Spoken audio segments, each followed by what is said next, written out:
ako Siyempre. kayo mood ko ngayon. Ha? Hindi ako kayo mood ko ngayon.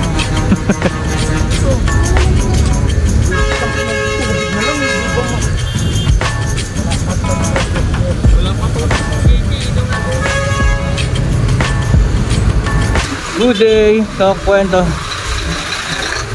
So yun, it's Saturday ng madaling araw. So yung kakwento, so dito na naman tayo dadaan sa Road 10. So as usual, ganito yung sitwasyon niya tuwing madaling araw. Ayan, so labasan talaga ng truck. Kaya kakwento. So makikipag bardagulan tayo ngayon sa mga malalaking truck na to. So ingat-ingat sa aming kakwento. So yun, ang puntahan namin ngayon is dyan sa Lian, Batangas. To be specific, dyan sa Matabungkay, ang pamosong kilalang Matabungkay sa Batangas. Ayun, first time natin siya mapupuntahan kakwento. So i-check natin kung ano yung may pwede natin may share dyan kakwento. Yan. But for the meantime, so konting ingat sa amin because of this.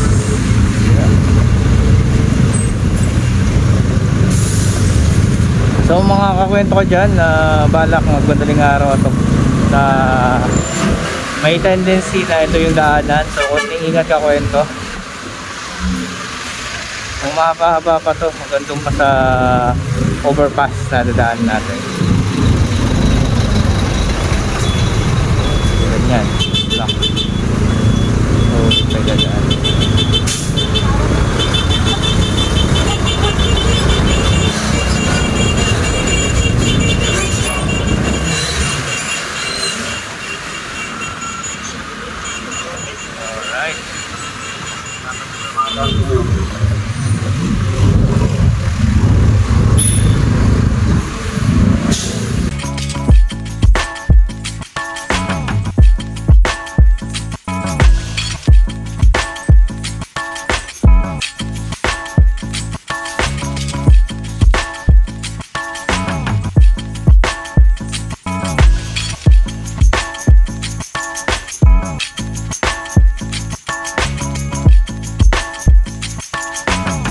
Yon, good morning kakwento. So for today's location, target location namin dito sa Lian, Batangas. So yun, ito yung grupo namin, nakamotor kami, yan. Yay! So meron pa kaming kasama, yun naman dalawang sasakyan. So mamaya natin makikita. Actually, kung maganda separate kami, iba yung daan namin, iba yung naging daan nila. So mamaya na pagdating doon sa location, dun natin makikita. Yun, so yung kakwento, so keep on tuning sa aming biyahe ngayon dito sa Batangas. So far, nandito pala kami sa Cavite, stopover. So tayo kung kakwento.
andito na kami sa Nasugbu, Batangas. Actually, first time ko rin madaanan to. Ito yung parang pinaka-city ng Nasugbu. So ako ito, actually, ngayon ko lang na-appreciate yung talagang Batangas na naman. Kasi halos lahat ng biyahe natin na papunta ng Batangas, lagi hindi kami daling araw, kaya hindi natin nakakita. Yun. So ang dami nating na-capture na magandang daan, na magandang view dito. Papunta pa lang doon sa Kikyang Tunnel, along the way hanggang sa makita natin yung seaside. Ganda. Ngayon lang natin na-appreciate kasi nga ngayon lang tayo nakabiyahe ng medyo may liwaliwanag. Yung kakwento, so almost 27 minutes papunta doon sa Lian, Batangas. Ayan. So let's see kung ano yung mai-share ko sa inyo kakwento. So ngayon talagang pang family size talaga may i-share ko sa inyo. Kasi meron tayong nauna na dalawang van. Consist ng bawat isang van is 15 na person. Siyempre, isa doon yung buong pamilya ko. Tapos yung isa doon, yung isang van is pamilya. Isa sa ito ng kapatid.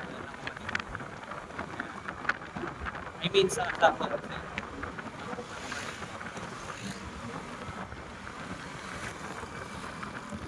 Siyempre, ano? Ay pa?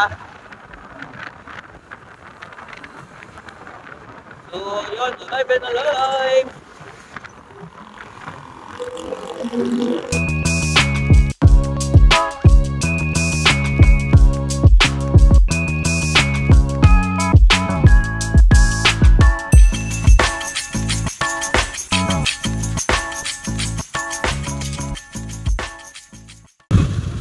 Yun kakwento. So, mayroon kaming babayaran na environmental fee na 35. So, nakalagay doon. Ayan.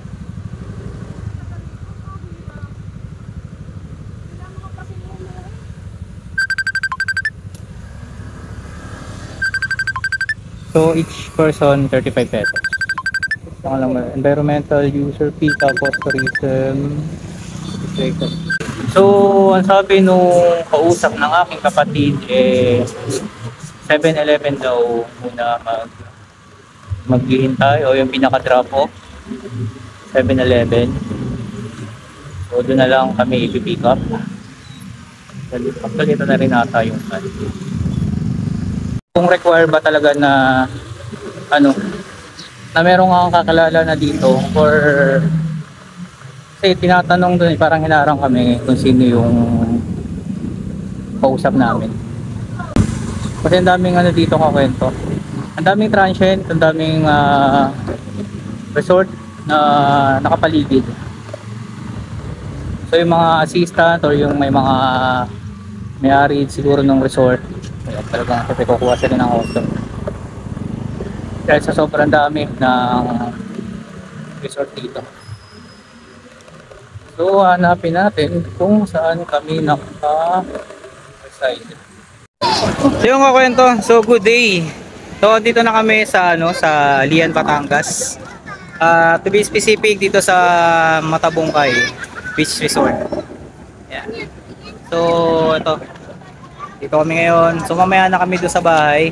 Hanggang 5 kami dito sa Balsa. So yun, yung grupo na yun.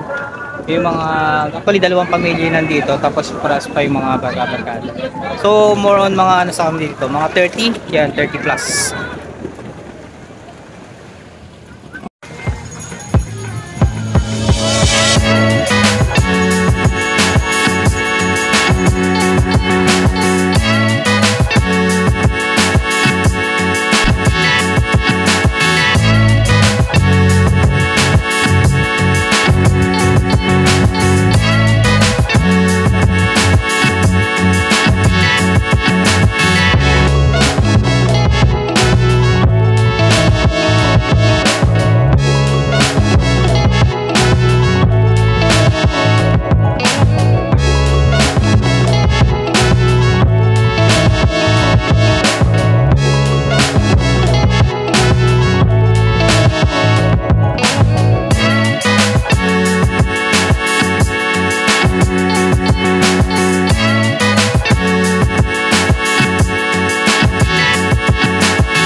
Ayun, good morning kakwento.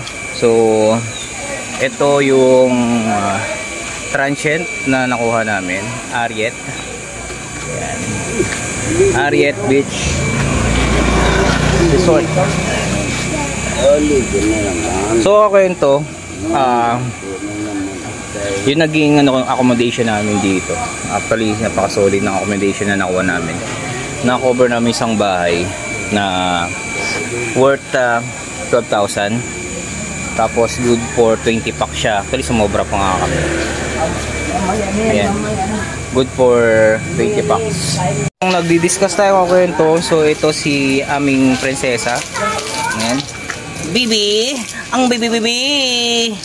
Ayan. Tara.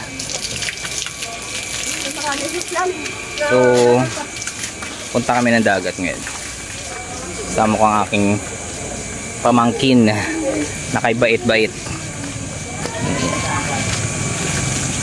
Kasi yung kakwento, yung transient namin 1 minute walk lang from doon sa transient papunta doon sa dagat. 1 minute walk lang. Ayan. So yun nga kakwento, nagano muna kami ng balsa kahapon. Nasa ano raw yun, na 2,500. Doon muna kami nagpalipas ng oras. Kasi may oras yung pag-i-stay dun sa bahay. So 5 to 5 kami dun sa bahay na kinuha namin dun sa Ariet. So yun, so papunta na tayo dun sa dagat. Yan. Na tayo dun sa dagat. Wait lang, buhatin ko lang aking bibi kasi nga maputik. Sandali lang tayo dun bibi. Yan.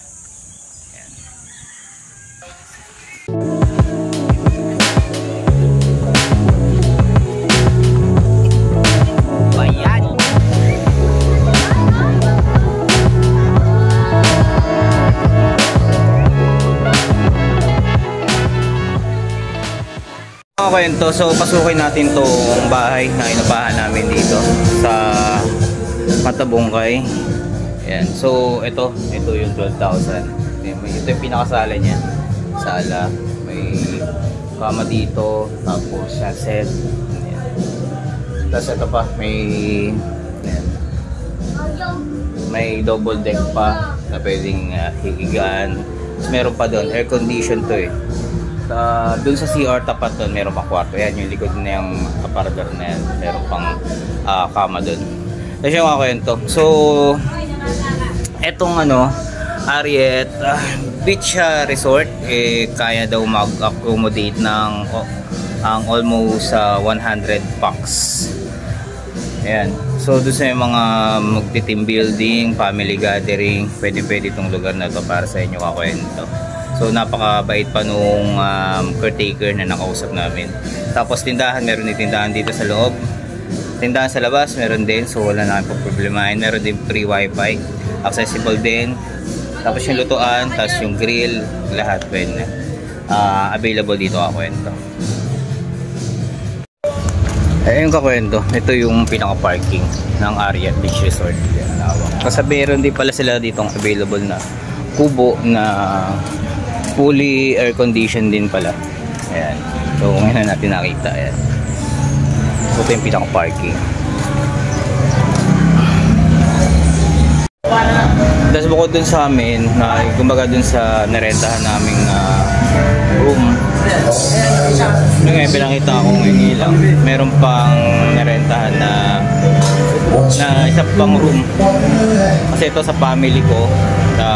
Tapos mga ibang tropa.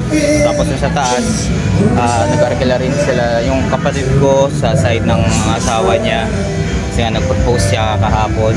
Ayan. So ano sila doon? 10 packs sila, binayaran daw niya doon is 5,000. Ayan. So kung may mga inquiry kakwento, so PM nyo lang sila sa Ariet Beach Resort. Para at least kung may mga kailangan kayo, may mga question kayo na magsaswak sa packs nyo, nakukunin yung room based din sa head counts nyo kakwento. Ayan.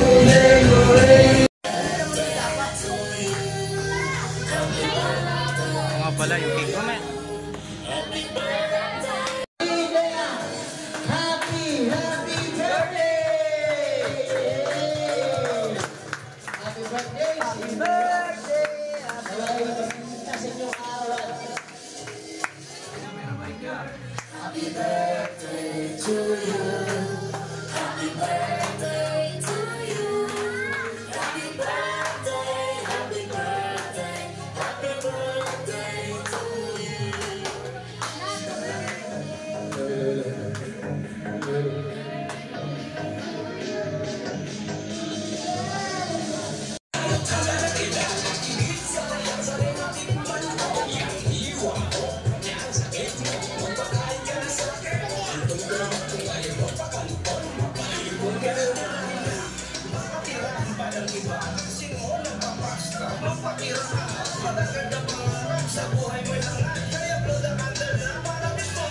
to. So thank you. So hanggang dito na lang yung video natin. So uuwi na kami.